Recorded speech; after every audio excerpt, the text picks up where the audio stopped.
s'étaient jamais approchés de Dieu. Parce que jusqu'aujourd'hui, ils sont restés les mêmes, célibataires, avec toujours des discussions, des problèmes. Ils n'ont rien qui peut m'impressionner. Ils n'ont pas avancé. Ils sont allés nulle part. Pourquoi? Parce que ils ont cru que c'est pour les autres. Ils peuvent vous montrer le chemin, mais eux-mêmes ne sont pas là. Alors moi, je ne suis pas venu pour être comme vous. Ou toi, tu ne peux pas venir pour être comme moi. Tu es venu pour te rapprocher de Dieu, afin que Dieu fasse de toi ce qu'il veut qu'il fasse de toi. Amen. Parce que toi, tu n'es pas moi.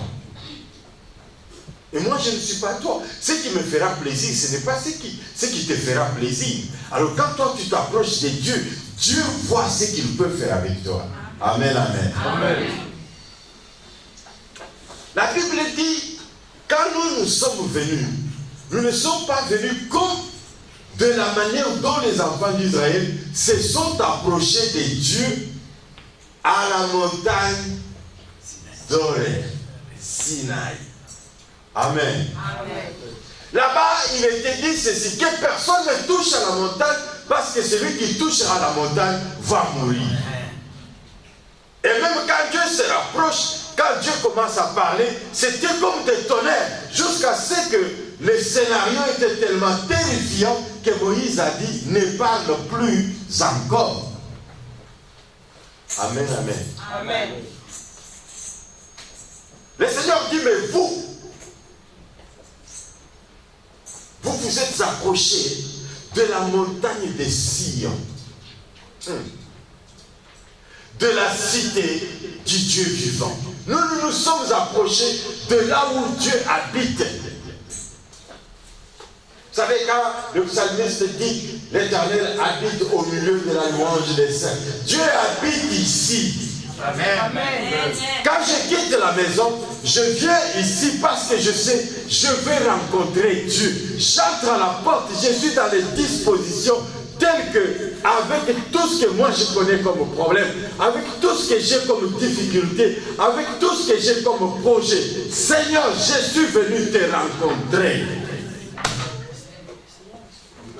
Et que celui qui s'approche de Dieu, qu'il croie qu'il existe. Amen. Amen. Et celui qui croit que Dieu existe, qu'il sache qu'il rémunère tous ceux-là qui le cherchent.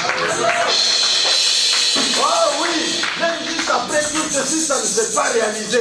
Je mets la foi en action. Je crois qu'il le fera. Amen. Ah, pour ceux qui étaient avec nous le vendredi, c'était bien. Amen. C'était fantastique. Ne vous absentez pas au courant de la semaine. Parce que vous ne savez pas ce qui peut arriver. Alléluia. Amen, amen. C'était fantastique. Amen. Le Seigneur nous a parlé sur la foi. La foi, c'est la fondation. Tu ne peux pas venir à l'église et ne pas actionner la foi. Parce que tout se passe par la foi. C'est pour cela, des fois, on nous regarde comme ça, on dit, cette histoire-là, c'est imaginaire. Vous êtes en l'air comme ça. Vos pasteurs là vous trompent. Non, on ne nous trompe pas. On nous dit, croyez et vous verrez la gloire. Même de ce que nous faisons, nous croyons, on ne voit rien. Nous croyons. Et la foi, c'est une détermination. Amen. Vous ne voulez pas vous réveiller. Moi, je vais me réveiller parce que je suis déterminé à aller rencontrer mon Dieu. Amen. La foi, c'est une révélation. Tu dois connaître Jésus-Christ. Savoir que c'est lui qui n'a jamais échoué. Il n'a jamais manqué et il n'échouera jamais. Qu'il pleuve, qu'il neige. Amen. Dis-le. L'âge, dis-le. Je suis le premier, je suis le dernier. J'étais mort, je suis vivant maintenant. C'est-à-dire, quelle que soit la situation, même si on parle de la mort, j'y suis allé et je suis rentré à la vie. Alors n'aie pas peur de la mort. Même si tu y vas, je suis capable d'y aller avec toi et ressortir avec toi. Alléluia. Même si les finances sont enterrées, même si le mariage est en marge d'être enterré, je suis le premier qui connaît comment cela a commencé.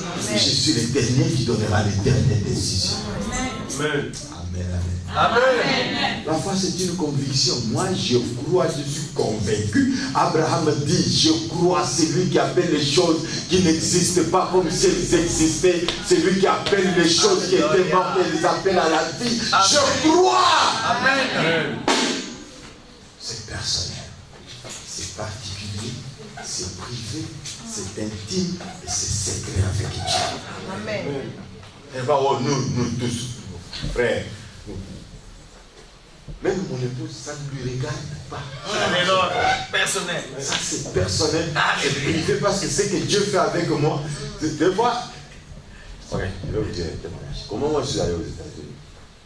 J'étais responsable et on devait faire une convention. J'ai resté avec l'équipe d'intercession à la 13e rue. C'était une convention internationale, la cité de terre. J'ai resté avec l'intercession et les gens du protocole ont prié. Dans la nuit, j'ai vu une vision. Le Seigneur me dit, je t'envoie aux États-Unis pour aider mon peuple. Et j'ai vu le coin, beaucoup de détails. Ok, le matin, je démarre la voiture, j'arrive à la maison, j'ai dit à mon épouse, voilà, Dieu m'a dit, il m'envoie aux États-Unis pour aller. Ah, ok, tout le monde commence à arriver. Parce que là, c'était en 1993. Alors, 94. Ah oui. Oh non, tout le monde commence à arriver, toi aussi tu es arrivé, bon, tu entends toujours les gens parler, parce qu'à ce moment-là, les gens commençaient déjà à aller en Allemagne pour aller demander l'asile. Il n'y avait que l'Allemagne qu'on connaissait, là où les gens allaient demander l'asile. Tout ça, au niveau de Kangunda, tout ça, moi j'ai dit, moi Dieu ne m'a pas dit que je peux aller demander l'asile. Dieu m'envoie aux États-Unis pour aider son peuple. C'est ce que moi j'ai entendu et j'ai vu certaines visions. Elle me dit, quand elle a dit ça, j'ai dit, ok maman, comme tu n'as pas cru, je vais aller me réjouir aux États-Unis pendant 2 ans sans toi. Comme ça, la prochaine, tu vas dire oui à la première parole de la prophétie. Amen. Elle a fait 9 mois à Kinshasa. Elle a fait 11 mois à Bruxelles. Elle a fait 2 mois au Canada. Elle a fait 24 mois en route pour arriver aux États-Unis juste après 24 mois. 2 ans. Elle commençait à m'écrire, maintenant je ne doute pas, maintenant j'accepte, mais c'est trop tard. 2 ans. Et 2 ans net, elle est arrivée aux États-Unis. Amen, amen. Amen. Pendant que je prêche, Dieu te parle. Si tu entends une parole qui est à toi, tu t'amènes vite et saisis ça. Amen. On était dans une récollection à Kinshasa. Je devais prêcher, le frère Patrice ici devait chanter. Il chante. Au début, là, c'était un gabin, des histoires comme ça. Donc, il a chanté. Moi, j'ai prêché. Alors, après, une sœur a commencé à prophétiser. Prépare-toi, je t'envoie loin pour moi. Je dis amen. Parce qu'il y a certaines choses, c'est pour toi, mais tu hésites, tu doutes. Une autre personne va dire amen et il va saisir ta bénédiction. Amen, amen. C'est pour toi, c'est comme un signal électronique. Quand vous ne saisissez pas, c'est fini, vous avez loupé. Amen, amen. Amen. Alors, quand toi tu entres ici, quand tu décides de quitter la maison, mets-toi dans les dispositions telles que maintenant je vais aller et je me rapproche de Dieu. Je ne suis pas venu pour que le pasteur dise qu'est-ce que je t'avais dit samedi. Je t'avais dit, viens, je serai là. Non, je suis venu pour me rapprocher de Dieu. Je viens me rapprocher de la montagne de Sion. Je viens me rapprocher du Dieu vivant, de la Jérusalem céleste, et il dit, je vais vous dire que vous vous rapprochez des myriades de cœurs qui forment des anges. Amen. Amen, amen. Amen. Un autre témoignage. Hier, mon iPad ne fonctionnait pas. Et nous sommes allés même chez un réparateur là-bas, il nous a demandé $68 pour pouvoir réparer. Il a regardé, il a dit non, l'écran c'est fini, tout ça. Alors en cours de route, j'ai dit au pasteur, non, tu vois, toute chose est animée par un esprit. Amen. Il faut communiquer l'esprit qui est approprié à chaque dossier pour que ça fonctionne. Amen, amen. Ne soyez pas là en train, le dossier est noir, toi tu pries avec un esprit jaune. Non, ça ne va pas fonctionner. Quand le dossier est noir, prends un esprit noir qui correspond au dossier et ça va marcher. Donc, je n'avais pas vraiment prêté attention. Mais quand nous sommes rentrés à l'hôtel, avant de dormir là, j'ai dit à mon épouse, mais je n'ai pas la Bible, ma Bible est ici. Mais comment je vais lire la Bible? Parce que je dois prêcher demain. Je dis, ok, je vais appliquer l'esprit de réparation électronique. Amen. J'ai mis la main, j'ai dit, l'esprit de réparation électronique. Répare cet appareil, c'est ce que je vais utiliser demain pour prêcher. Et j'ai fermé, j'ai mis ça à la charge. J'ai dit, je laisse ça comme ça. Pendant 5 minutes, je vais ouvrir. Et 5 minutes après, j'ouvre. Mon appareil fonctionne. Amen.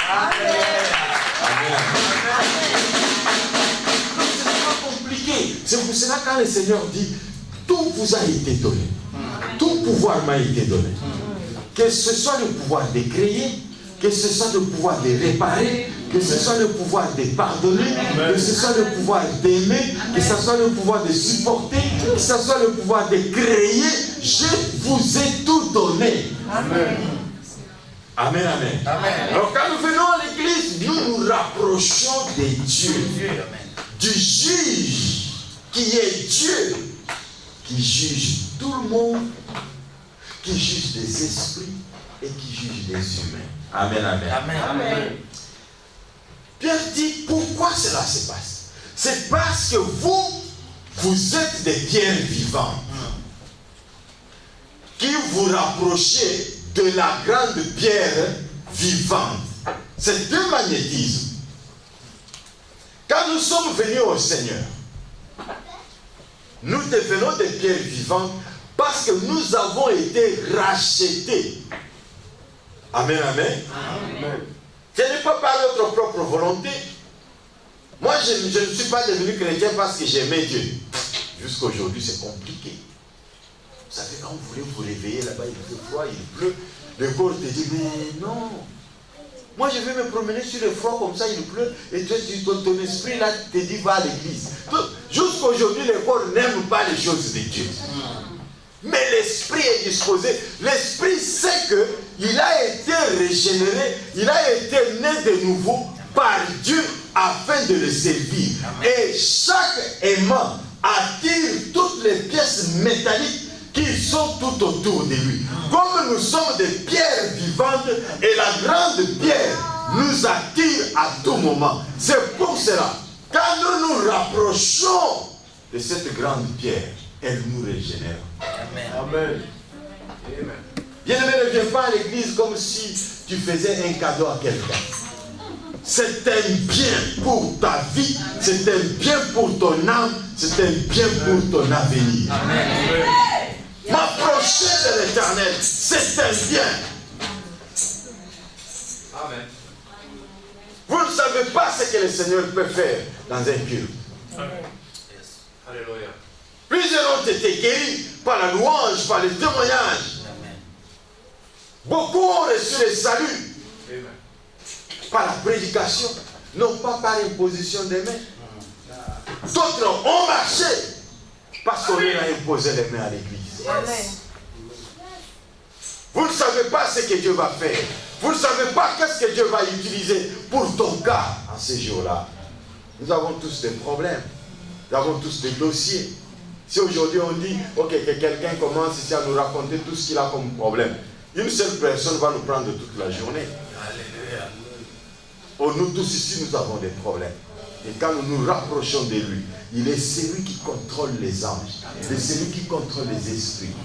On n'est pas intelligent. J'ai dit au pasteur ces jours-là, c'est hier, on parlait. Daniel n'était pas spécial. La Bible dit que Daniel a appris que tous les magiciens, tous ceux-là qui étaient autour du roi, n'ont pas pu donner la réponse à la question du roi. Il a eu aussi peur, parce qu'il était parmi, on devait aussi l'appeler. Et comme le roi avait décidé de tuer tout le monde, il se disait, vous me mentez, vous me trompez chaque jour. Maintenant, comme vous ne savez pas me donner la réponse, je veux vous tuer tous. Et Daniel allait aussi être tué. Mais nous avons un Dieu qui écoute les prières. La Bible dit Daniel a eu peur parce que lui aussi n'avait pas de réponse. Mais la Bible dit il est allé invoquer l'Éternel et Dieu lui envoya un esprit d'intelligence. Vous êtes étudiant, qu'il pleuve, qu'il neige, ça devient compliqué. Invoque celui qui a des esprits. Il enverra un esprit approprié à ton cas. Dieu dépêcha un esprit d'intelligence. Vous savez, quand quelqu'un est bourrique, il est habité par l'esprit bourrique. Oh non, ils sont dans la médiocrité. Comment ils peuvent? Ils sont habités par des esprits médiocres. Amen. Un homme intelligent est habité par un esprit intelligent. Amen. L'esprit lui communique des choses. C'est ça, l'esprit habite quelqu'un. L'esprit développe quelqu'un. Je suis en train d'écrire sur la vie chrétienne et la réalité du monde spirituel. Frère, nous vivons distraits pendant que tout est à notre disposition. Amen. Tout est à notre disposition.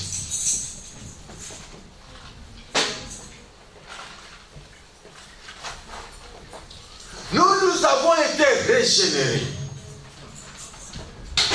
pour que nous puissions nous rapprocher de Dieu.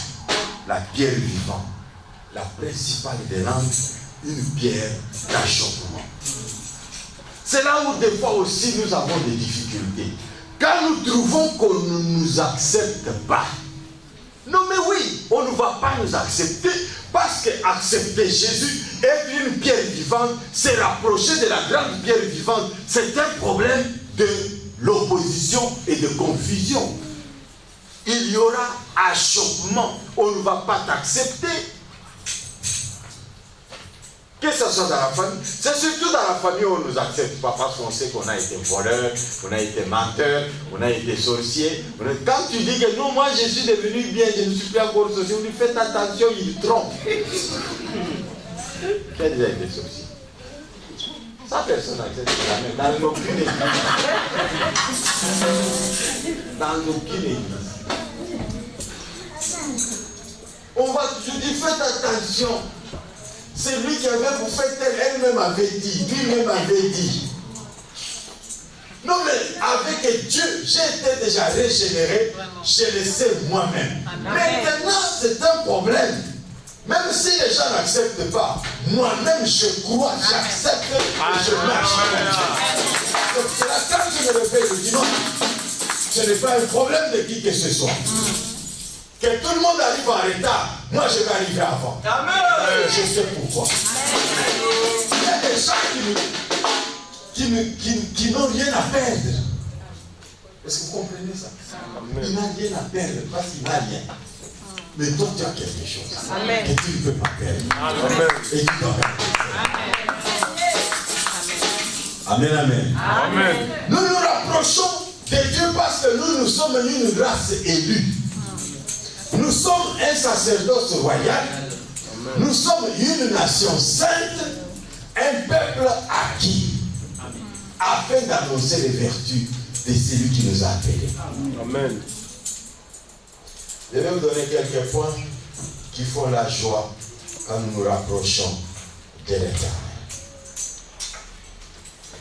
Le premier point, c'est la reconnaissance.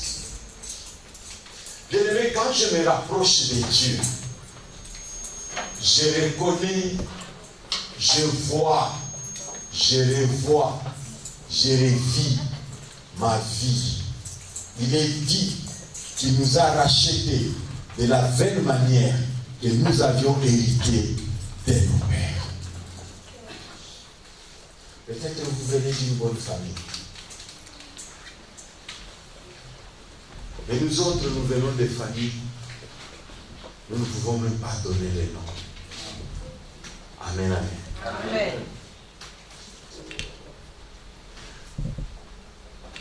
Moi, je viens d'une famille où les grands frères injurient les petits frères, sa maman. Ils ont tous une même maman.